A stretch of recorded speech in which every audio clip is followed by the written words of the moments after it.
This is William Tincup and Ryan Leary, and you are listening to the Use Case Podcast. We're podcasting live from Cornerstone Connect in Orlando, and we're joined today with Sudeep. That's right, Sudeep Cherian. That's right, Sudeep and Ira. I'm the Vice President of Portfolio Marketing here at Cornerstone. And my name is Ira Amilhussin. I'm the Senior Director of Segment Marketing at Cornerstone. Okay, so now we got to dig into what those things actually mean. What do you guys do? Yeah. So we'll start, Sudeep. Sure, yeah. Portfolio marketing is made up of both product marketing and segment marketing, of which I will tap into the segment marketing portion. I'll chat about product marketing. In fact, product marketing can differ in its definition, any company 100%. You talk to, right? But foundationally, and we actually just had an offsite because so many new people had joined our team where we answered that exact question. And fundamentally, it's about driving clarity to the organization on who you sell to, what's your differentiated value, and then being able to enable the organization and ultimately your customers to understand that differentiated value.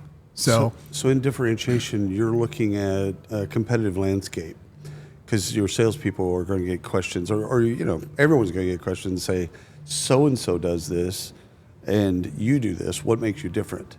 That's right. And so we actually have someone on my team who leads competitive intelligence. Oh, I love that. But then the other thing we like to say is we're the source code for messaging throughout the entire organization. So if they want clarity in terms of who are our customers, what are their needs, how are we differentiated, how should we talk to them if they're a prospect or a customer, right? And then ultimately the teams across the company can bring that forward to optimize that for the channels, whether they're in sales, whether they're in marketing, or even if they're in product trying to build out that experience. You're the glue that kind of binds all those things together, and customers as well, right? That's so sales, marketing, product, customers. You're pulling stories from everybody and then pushing out clarity to all of those groups as well. That's exactly right. And then the feedback loops at the end of the day on what are we hearing? How's it landing? Right. Theoretically, things can sound great from the inside. 100%. And then and that's where events like this bring it to life. On the wipe-off board, it was fantastic. Yeah. Yep. So that's a little bit about product marketing. Okay. And then, Ira, how does this tie into segment? So segment marketing is a fairly new organization and team at Cornerstone compared to product marketing. We started about 6 months ago, but as Sudeep mentioned, it all starts with understanding customer pain points, how we solve for those pain points. The segment marketing team understands those pain points at a much deeper level by segment, by industry. What's unique about that particular industry, whether it's government, healthcare, or even small businesses versus enterprise. What are their unique problems and how does Cornerstone solve for that? And that just helps make all of our marketing, our communication, our sales much more efficient because we're going after the right target audience and we're not really wasting anyone's time. Yeah, here's what lands with this. Exactly. So I've seen in the past segmentation, as you've mentioned, can be industry, can be size of company or whatever. It can also be geography. Right. And things like that. So, a healthcare, 5,000 person healthcare facility in the United States and a 5,000 person healthcare facility in Singapore, we might think they're the exact same. Mm-hmm. Things don't land the exact same way. So, how do you take into account kind of global issues? So there are definitely regional nuances around the challenges, like I mentioned. So a lot of times we'll see different talent shortages in different parts of the world or different parts of the country by industry or by region. Also, there's different regulations. So a lot of what we do is compliance courses. So there's different regulations by country, by region as well. So that all comes into account when you're talking to the decision maker that's looking for a learning management system or a learning platform. And it kind of came down to prioritization because you can cut this in a million different ways. Right. And where we saw some of those core distinctions was within the industries.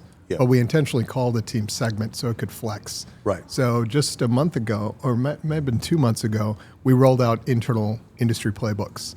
And so now we have a playbook for manufacturing, healthcare. We're starting to tap into life sciences. And that's actually influencing how we're packaging and building our product. In fact, we just hired a product manager dedicated to life sciences. Right. So imagine a Cornerstone for life sciences being something we can offer in the future. Kronos did this 100 years ago. And they're one of the only ones in our industry that did this, is the sales, marketing, and customer success were industry focused. The product was the same product. but they had people in retail that were selling in retail, that came from the retail industry, their They marketing. just knew how to sell. Yeah, they knew they were a part of the retail industry, not the SaaS software, not even HR. Right. They were actually known in the retail industry, and they built up thought leadership. They brought in industry leaders from retail, so I could see y'all doing that over time. Like it's just like we're going to have experts in life sciences. We're going to have experts in each one of these industries that we're dominant in, and be a part of that industry, That's right. as opposed to them being a part of our industry. And that's the ideal setup when you can have marketing, sales, customer success all lined up by industry. Yeah. Then you have that whole front to end expertise. Yes. Whether you're talking to them at the top of the funnel or at the very bottom of the funnel. Well, and because this week we're talking a lot about workforce agility, they all have different needs, skill needs. So now you can talk to them on, like you were talking to retail, what are their skill needs versus hospitality or government, et cetera. So you can get into the weeds, and it's different for them. The product's still the product. That's right. It's not like that we changed the product. The product's still the product. So I love that. So where do you want to take it? If you do life science, do you want to kind of do that across all of your segments? Or your most dominant? Yes, where we think there's a large opportunity, if you will. In fact, as you alluded to, government's an area where we think this is going to be an outstanding year for government because of historically how we've built up our feature set, that alignment to FedRAMP needs, if you will, and compliance. Right. But if we can bring out that nuanced go-to-market, that nuanced messaging, truly not aligning the product with the marketing and the sales, if you will, then the sky's the limit. So that's an area, for instance, we think this year we're going to make a lot of traction against. And there are others as well. Manufacturing being another, particularly internationally, we want to dive deeper into. Ira, I see a lot of pressure being placed on your shoulders. I love it. I was just thinking. Hey, a little secret. Ira is actually the one who enlightened me to the opportunity here at Cornerstone, but he was at LinkedIn while I was at LinkedIn, and he helped establish a lot of our vertical marketing practices. Oh, so cool. he's bringing in that playbook over here to Cornerstone. It's a good playbook. That's a really good playbook. Yeah. It is, because then you can have events like this, like Connect Live, just for healthcare retail. or just for education, just for... Right. How, And then how they do you how are you assessing the verticals and deciding this is a vertical that we need to attack? So we developed an ideal That's a great customer question. profile based on ARR, Right. Retention, lifetime value. So we took a very data-based approach Right. to see who are our most likely customers, and then we can do lookalikes with those. But we also have sales teams that are mapped to certain industries as well. Right. So we have an education sales team, we have a government sales team. So we want to make sure that we support them as well. But like you mentioned with healthcare, that is an industry where we're seeing a lot of potential. Oh, yeah. Because there's a real shortage of nurses. Right. They're taking a much more skills-based approach. So we're starting to see these pockets where we can start to really expand our thought leadership, bring them along with us, help them understand how to develop a more skills-based approach to talent. And they're going to be motivated to be agile because they need to be agile. Exactly. Yeah. So, question for Sudeep. How do you know that product marketing is working? Like, how do you know you're successful? Yeah. Well, at the end of the day, with the B2B organization Right. where product marketing is involved, it comes down to revenue and revenue against the target segments that where you believe you're going to drive the most penetration. Got it. But even leading into that, it's are you maximizing where you're seeing net retention rate? So let me take a step back. When you start to put a message out, are you starting to seek those key messages, not necessarily being reflected by you, Right. meaning the company, but reflected back either by yourselves, the customers here, Right. and we're starting to see some of that. Then the downstream effect further down the pipe is, are they expanding their use of your platform? Are they driving that optimal product mix of uses that you assumed they would, which you have the data to say if they use this product mix of your platform, they're going to be happier, they're going to ultimately Success. stay with us, they're going to Yeah. be more successful. So it comes down to our customers ultimately achieving that customer value that you're hoping that they would achieve. One of the tells in product marketing that I've seen is they start using your words, right? That's right. So when you know that they don't even know that they're using your words, but they're using your words back to you. That's one of the most gratifying things I'd say 100%. about a product marketer, right? 100%. It's, I mean, this was a major body of work rolling out workforce agility and that new category for us, as well as Galaxy. But to, be in the lunchroom today, or the lunch hall, hear it in passing. Yep. That's very, very gratifying. 100%. We know we're successful when we start to get RFPs for workforce agility. 100%. And you start mentioning it to us. That's right. Yeah. Which, yeah, by the way, that's where we want to get to. a great hack on that is to actually create the RFP and then send it to Are you the reading my industries. emails? No. I just Swear got to an email God. from Sudeep. Actually, That's a project. That's a Sudeep project. prepped us prior to the call. Seriously, I mean, you want to be column A. In an RFP, the game is you want to be A because B, C, D, and E are just column fill.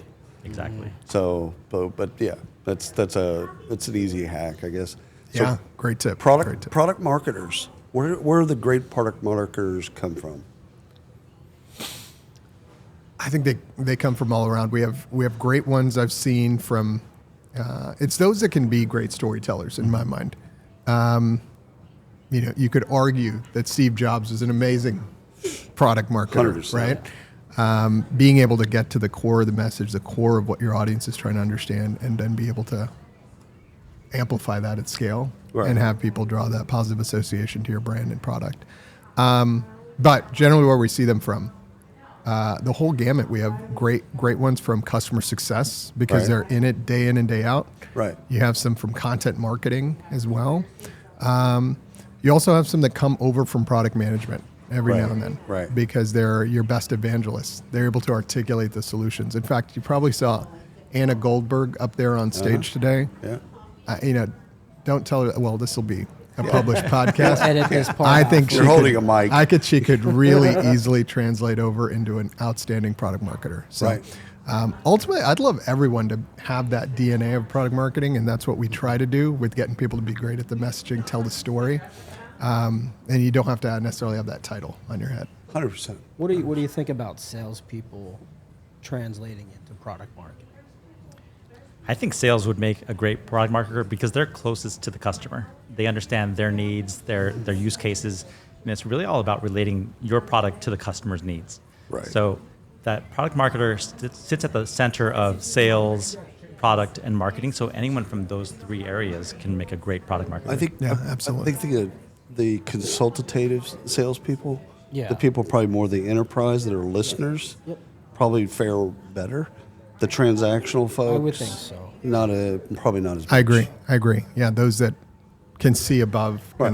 kind of step back, and they're naturally doing it, right, as part of their interactions. Right. They're curious.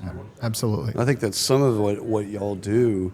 There's a curiosity of how do we make this work for sales? How do we make this work for marketing? How do we make this work for customer success and for the product people? And oh, by the way, each product manager is different. So it's not like you could just solve the algebra once and it's done. And you know what? A good product marketing team has strengths in all of the areas, whether it's the product side, the sales side, the enablement side. So a salesperson coming over knows exactly what a salesperson needs to really take your message and bring it to the customer. Right. So that side of product marketing, the enablement side, can really be done well by a former salesperson. Yeah, there's a whole discussion we could have in terms of how to create that optimal product marketing team. But ultimately, since you service so many parts of the business, you need someone good at operations, someone good at strategy, someone good at segmentation, someone good at messaging, someone good at storytelling, someone good at enablement. And so you really have to look at the makeup of the team because it's going to be really hard to have someone who checks all boxes. Right. There's almost no way. It's like a Swiss Army knife. Yeah, you got to create that ideal Where's team. product marketing changed over the last probably decade, say? So from when you started in product marketing through now, where have you seen the biggest changes? Yeah. Well, I'm happy to kick it off. Maybe. well, or Ira, go ahead. I'm interested to hear you because Sudeep and I started at LinkedIn He wants 10 to years steal ago. your story. That's right. That's right. He's like, you answer and Yeah, I'll so this just is, agree. I'm stealing from you, I'm sure. But So let's see. I started product marketing 2012 was the first time I had the title of product marketer, and then the trade wasn't as well known, at least nationally or globally. I would Right, say right. there were pockets of organizations, particularly in tech and otherwise, that had the product marketing title, and there a lot of, at least level one product marketing was being done, which I like to say is simply communicating what's being launched. Right. And it's thrown over the fence from R&D, and it's like, hey, go let the sales team know. Maybe send out a little press release. I'm not sure who else you have to work with, but just go communicate it Yeah. out. So very one way out is where it started. And in fact, some organizations continue to stay That's at right. that level. That's right. And This then is it evolved. Continuous feedback. Continuous feedback. Yes, that's right. Then it evolved into layering in enablement. How do you truly have your sales organization being able to go beyond just what are we releasing, but more why does what we have matter to a customer? How do you drive better discovery to understand what your customers need? Oh, I love that.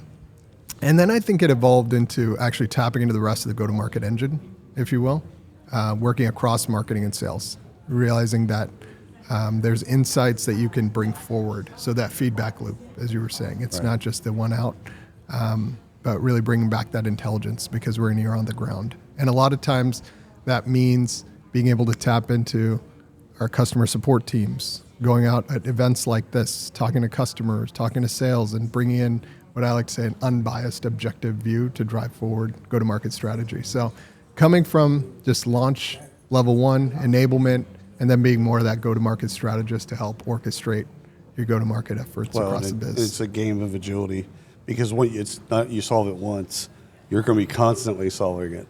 And That's for right. different industries, you'll be segments. You'll be constantly solving it for them too because they'll change. There's a consumer marketing axiom from 100 years ago that the moment that you understand your customer is the very moment they change. So it's never done. Yeah. Yeah, that's right. That's right. Y'all have been wonderful. Ira, Sudeep, thank you so much for carving out time and educating the audience, and just happy to know you. Cool. Yeah, it was a ton of fun. My pleasure. There you Thank go. you so much, Ryan. Thanks, William. you both. Appreciate it. Appreciate it. Enjoy the rest of the day, too. Absolutely.